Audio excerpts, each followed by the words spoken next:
লক্ষ্মীপুর শহরের শেষ সীমানায় জাজিয়া ইসলামিয়া হিলফুল ফুজুল মাদ্রাসা ও এতিমখানার অবস্থান। লোডশেডিংয়ে চার্জ হচ্ছে না মাদ্রাসাটির আইপিএসে। মোমবাতি জ্বালিয়ে পড়াশোনা করছে মাদ্রাসার ছাত্ররা। বিদ্যুৎ না থাকার কারণে গরমের তাড়নায় তাদের এই পিসি বাচ্চা হইতে বিভিন্ন রোগ ব্যাধি শুরু হয়েছে। আইপিএস বাতিগুলো ছিল, এগুলা চার্জ হচ্ছে না, মোমবাতি দিয়ে এখন পড়াশোনা করতে হয়।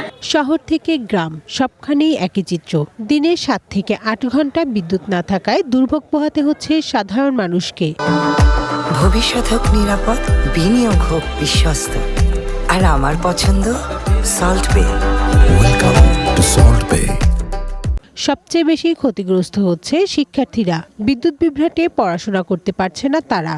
অনেক সময় বিদ্যুৎ না থাকায় টর্চ লাইট জ্বালিয়ে কাজ চালাতে হচ্ছে। কারেন্ট না থাকার কারণে আমরা পড়াশোনায় মনোযোগ দিয়ে করতে পারতেছি না, পরীক্ষার জন্য খুব চিন্তা হইতেছে। এদিকে জেলা সদর হাসপাতাল, প্রাইভেট হাসপাতাল ও ডায়াগনস্টিক সেন্টারগুলোতে বিদ্যুৎ না থাকায় চিকিৎসা সেবা ব্যাহত হচ্ছে। রোগীদের কষ্ট বেড়েছে কয়েক গুণ। ভোল্টেজ ওঠানামা করায় অনেক ল্যাবের যন্ত্রাংশ নষ্ট হয়ে যাচ্ছে। একই প্রভাব পড়েছে জেলার ছোট ছোট উৎপাদনমুখী নানা ব্যবসায়। একটু গরম বেশি পড়ে বা হালকা বাতাস হয়, সাথে সাথে লোডশেডিং হয়। লোডশেডিংয়ের কারণে আমরা ল্যাবের ঠিকমতো টেস্টগুলো করতে পারি না। যে রিপোর্ট আমরা 2 ঘন্টা দিতে পারি, সেই ঘন্টা রিপোর্টগুলো দিতে গেলে আমাদের 6 থেকে 8 ঘন্টা সময় লেগে যায়। সারাদিনে 3 ঘন্টাও কারেন্ট থাকে না। মোমবাতি জ্বালাই দোকানদারি করি, আর যে অন্ধকার মানুষ আইব কত।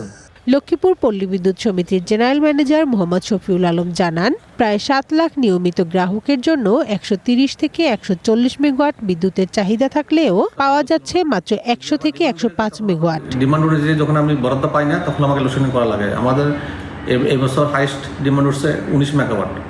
আমার চাহিদা দেওয়া ছিল 20 মেগাওয়াটের। তো আমি যদি যখন ওই 17-18 মেগাওয়াট পাই, তাহলে লোডশেডিং করা লাগে না। যদি 10 মেগাওয়াট যখন দেয় উৎপাদন ক্রাইসিসের কারণে, সেক্ষেত্রে আমাকে 50% লোডশেডিং করা লাগে।